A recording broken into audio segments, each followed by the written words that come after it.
សុខផាសុខចម្រើនចៅហ្នឹងហើយថ្ងៃនេះណែចាំមើលឡើងឲ្យបានច្រើនគ្នាទៅលោកឪនឹងធ្វើការចែករំលែកបន្តពាក់ព័ន្ធនឹងរឿងណែវា3អន្លង់4បន្តទៅទៀតហើយនឹងក៏សូមចែករំលែកឲ្យកូនទាំងអស់គ្នារៀនស្គាល់ខ្លួនឯងឲ្យច្បាស់នោះតើយើងត្រូវបដិបត្តិបែបណាចាប់ផ្ដើមពីចំណុចណាដើម្បីឲ្យយើងបានស្គាល់ឲ្យច្បាស់ថាខ្លួនឯងជានរណាឲ្យច្បាស់លាស់នេះហើយពាក់ព័ន្ធនឹងរឿងបាបអំពើបាបកម្មទាំងឡាយដែលយើងតែងតែចូលស្ដាប់នៅការទេសនារបស់សាវកព្រះអង្គមួយចំនួននោះដែលលោកតែងថាមានសំណួរជាច្រើនសួរថាតើបាបកម្មកម្មផលនឹងអ្នកណាជាអ្នកបង្កើតឡើងអ្នកខ្លះទៅក៏ថាកម្មផលគឺជាទង្វើរបស់បុគ្គលអ្នកធ្វើរបស់ខ្លួនឯងនឹងឯងបង្កើតឡើងឯជាចុះនោះអញ្ចឹងថ្ងៃនេះដើម្បីស្រាយចម្ងល់របស់កូនទាំងអស់គ្នាលោកឪនឹងចូលខ្លួនមកចែករំលែកនៅចំណេះដឹងនេះដើម្បីជូនទៅដល់កូនទាំងអស់គ្នាធ្វើការពិចារណាហើយយើងនាំគ្នាធ្វើយ៉ាងណាដើរឲ្យបានត្រឹមត្រូវគោរពឲ្យបានត្រឹមត្រូវទាំងអស់គ្នាហើយឆ្លៀតឱកាសនេះវាជាពេលវេលាមួយល្អណាស់ដែលកូនទាំងអស់គ្នាមិនអាចចេញពីផ្ទះបានអញ្ចឹងមានតែនាំគ្នាស្ដាប់ពធនេះហើយដើម្បីឲ្យចិត្តនឹងជ្រះថ្លានៅពេលដែលយើងមានទុក្ខសោកទាំងឡាយគឺមានតែប្រធរនេះឯងទៅលួងលោមដួងចិត្តរបស់មនុស្សគ្រប់គ្នាអញ្ចឹងទេសង្ឃឹមថាកូនទាំងអស់គ្នានាំគ្នាខិតខំធ្វើយ៉ាងណារៀនស្គាល់ខ្លួនឯងហើយរៀនទម្រោមចិត្តរបស់ខ្លួនម្នាក់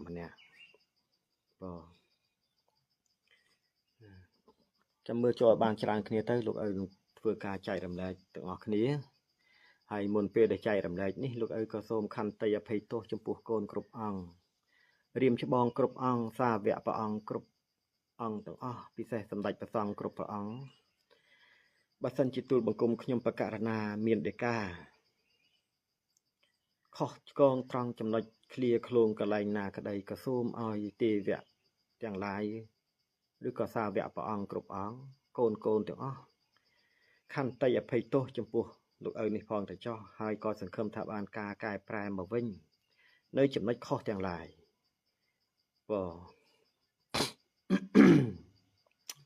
ពិសេសក៏សូមជម្រាបទៅដល់កូនទាំងអស់គ្នាដែលបានចូលមកស្ដាប់លោកឪទេសនាប្រធរទៅតាមទេវកថានីមួយគ្រប់គ្នាថាសូមឲ្យកូនទាំងអស់គ្នាដែលខមមិនចូលនៅទីនេះធ្វើយ៉ាងណាកុំឲ្យខមមិនពាក្យពេចន៍សម្ដីកន្លែងណាដែលជាការប្រមាថដែលប៉ះពាល់ទៅដល់ព្រះមហាក្សត្រក្តីប៉ះពាល់ទៅដល់ប្រមុខដឹកនាំរាជរដ្ឋាភិបាលធំក្តីក៏សូមកូនមិនត្រូវប្រើពាក្យឬក៏សរសេរខមមិនណាមួយ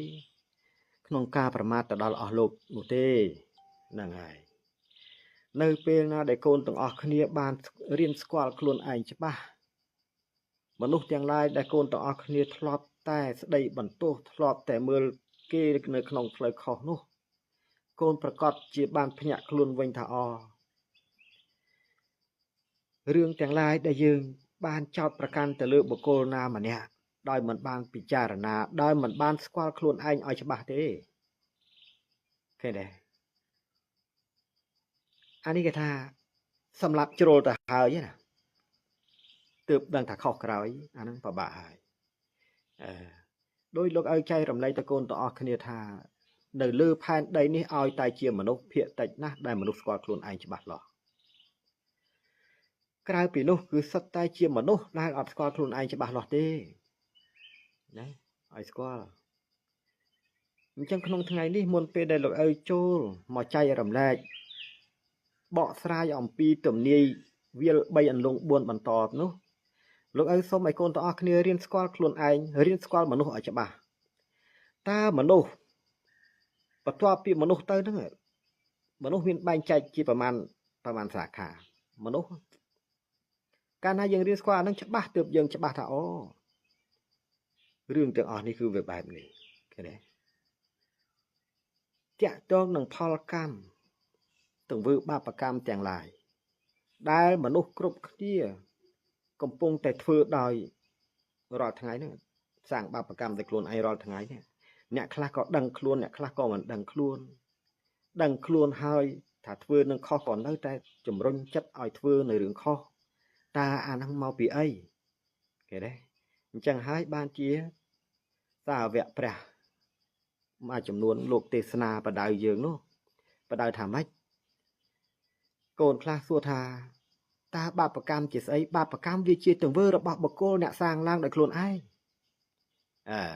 ប៉ុន្តែយើងក៏គួរសួរទៅសាវកព្រះអង្គវិញថាតើបុគ្គលដែលសាងជាទង្វើបាបកម្មដោយខ្លួនឯងបុគ្គលនោះជានរណាជាមនុស្សឬក៏ជាបិសាចឬក៏ជាខ្មោចឬក៏ជាឆ្កែយើងត្រូវសួរច្បាស់តទៅវិញចេះទើបយើងវាអស់ចម្ងល់នៅក្នុងចិត្តពីព្រោះគ្រប់សាវកព្រះអង្គលោកតែងតែបដៅយើងឲ្យដើរក្នុងផ្លូវល្អក៏ប៉ុន្តែសាវកព្រះអង្គខ្លះលោកអត់បានទម្លាយនៅសច្ចធម៌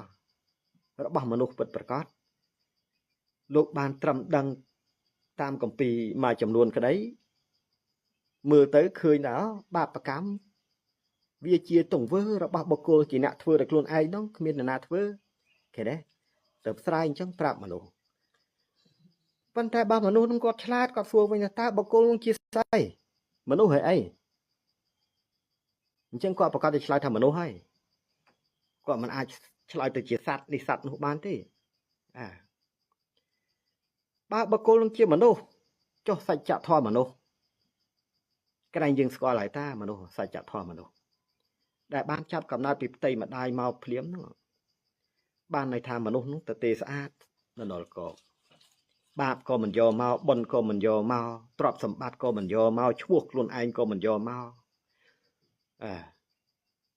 មកហ្នឹងគឺមកចាប់ផ្ដើមសារជាថ្មីនៅលើផែនដីហ្នឹងសម្រាប់បុគ្គលមួយមកហ្នឹងហើយប្រកបទៅដោយសភាវៈល្អគ្រប់យ៉ាងនៅក្នុងនគរកាយមនុស្សហ្នឹងពាក្យថាមនុស្សហ្នឹងឃើញទេបានន័យថាឲ្យតែជាមនុស្សអសរមនុស្សហ្នឹងមនុស្សហ្នឹងពីដើមឡើយនឹងវាល្អសផូរផង់វាជាសភាវៈមួយល្អសផូរផង់ទាំងក្នុងទាំងក្រៅរួចបាត់ទៅហើយចុះបើសិនជាយើងចោទថាទង្វើបាបកម្មមនុស្សជាអ្នកសាងឡើងវាខុសពីសច្ចធម៌មនុស្សបាត់ឃើញទេពីព្រោះមនុស្សល្អបរិសុទ្ធម្នាក់សូម្បីតែចិត្តទៅចំណានគេក៏គ្មានចិត្តទៅខឹងអ្នកណាម្នាក់ក៏គ្មានចិត្តចាត់ទុកអ្នកណាម្នាក់ជាសត្រូវក៏គ្មានដែរពីព្រោះនៅក្នុងនគរកាយរបស់មនុស្សមួយអង្គហ្នឹងគ្រប់គ្នាហ្នឹងវាពោពេញទៅដោយសភាវៈល្អគ្រប់យ៉ាងទាំងអស់បង្កប់នៅសភាវៈធម៌ជាច្រើនគេដែរសម្រាប់ឲ្យបុគ្គលម្នាក់ដែលមកចាប់កំណើតសារជាថ្មីចាប់ផ្ដើមសារជាថ្មីរបស់ខ្លួនម្នាក់ហ្នឹងខិតខំស្រាវជ្រាវនៅអត្តកម្បាំងសច្ចធម៌ទាំងឡាយដែលមាននៅក្នុងនគរកាយរបស់ខ្លួនហ្នឹងឲ្យបានច្បាស់លាស់ហើយចុះបើយើងគិតថាទង្វើទាំងឡាយបាបកម្មទាំងឡាយគឺមនុស្សជាអ្នកបង្កឡើងដោយខ្លួនឯងវាខុសពីសច្ចធម៌មនុស្សព្រោះមនុស្សមិនអាចធ្វើរឿងបាបកម្មទាំងឡាយណាបានទេអញ្ចឹងចេញមកពីណាអ្នកណាឲ្យធ្វើចំណុចហ្នឹងឯងដែលលោកអីចង់ចែករំលែកកូនទាំងអស់គ្នាឲ្យស្គាល់ច្បាស់នៅក្នុងអសរមនុស្សមួយនេះតួអង្គមួយនេះវាបែងចែកទៅជាពីរសាខាដែលគេហៅថាបុគ្គលទី1គេហៅថាបុគ្គលអកុសលកម្មបុគ្គលទី1គេហៅថាបុគ្គលណែកុសលបុណ្យកុសលបុណ្យបុគ្គលទី2គេហៅថាអកុសលកម្មហ្នឹងឯងឃើញទេអកុសលកម្មហ្នឹងពីបុគ្គលហ្នឹងវាផ្ដើមចេញពីអសរមនុស្សតែមួយគត់យល់ទេប្រហែលជាមិនយល់ទេលោកអីនឹងអត់យល់ទេពាក្យថាមនុស្សសំដៅទៅលើសភាវៈល្អគ្រប់យ៉ាងនៅក្នុងនគរកាយបុគ្គលម្នាក់មនុស្សម្នាក់ប៉ុន្តែទៅថ្ងៃមុខមនុស្សហ្នឹងអាចคล้ายទៅជាបុគ្គល2ដែលខ្លួនត្រូវដើរបុគ្គលមួយគឺកាន់នៅកុសលបុណ្យដែលគេហៅថាកុសលកម្មបុគ្គលទី2គឺកាន់នៅអកុសលកម្មហេតុអីឃើញទេយើងត្រូវឆ្ងល់ពីហេតុព្រោះអ្វីវាកើតមកចេញពីហេតុទើបវាមានផល កាលណាយើងឃើញខ្លួនមនុស្សម្នាក់បែរជាប្រះចាកខុសពីសច្ចធម៌មនុស្សពិតប្រាកដដែលមានពីកំណើតមកហើយមនុស្សនោះត្រូវបានអកុសលកម្មអកុសលកម្មជាណាអកុសលកម្មនោះគឺឈរដោយពពួកប្រលឹងភូតព្រាយខ្មោចបីសាច់អរៈផងទាំងពួងដែលប្រលឹងនៅវិលវល់លើផែនដីហ្នឹងមនុស្សមិនអាចមើលឃើញនឹងឯងវាជ្រៀតចូលទៅក្នុងទឹកចិត្តមនុស្សទាំង121ចិត្តហ្នឹងបង្កើតជាបុគ្គលមួយខ្លួនមនុស្សមួយឈរដោយបុគ្គលពីរនេះឃើញទេមួយបុគ្គលកាន់នៅកុសលបុណ្យមួយទៀតកាន់នៅអកុសលកម្មដោយសារអីដោយសារតួអង្គខ្លួនមនុស្សមួយហ្នឹងវាមានចិត្តរបស់ខ្លួនហ្នឹង121ចិត្តអញ្ចឹងក្នុង121ចិត្តរបស់មនុស្សបរិសុទ្ធឯងដែលបានចាប់កំណើតសារជាថ្មីលើផែនដីនេះអ្នកឯងត្រូវប្រុងប្រយ័ត្នអំពីសភាវៈពីរហ្នឹងណាគឺអកុសលកម្មពិសេសគឺអកុសលកម្មដែលឈរកាន់ដោយពពួកព្រលឹងភូតខ្មោចព្រាយបីសាច់ទាំងឡាយជ្រៀតចូលទៅក្នុងទឹកចិត្តដ៏បរិសុទ្ធរបស់បុគ្គលដ៏បរិសុទ្ធឯងហ្នឹងធ្វើឲ្យបុគ្គលបរិសុទ្ធឯងហ្នឹង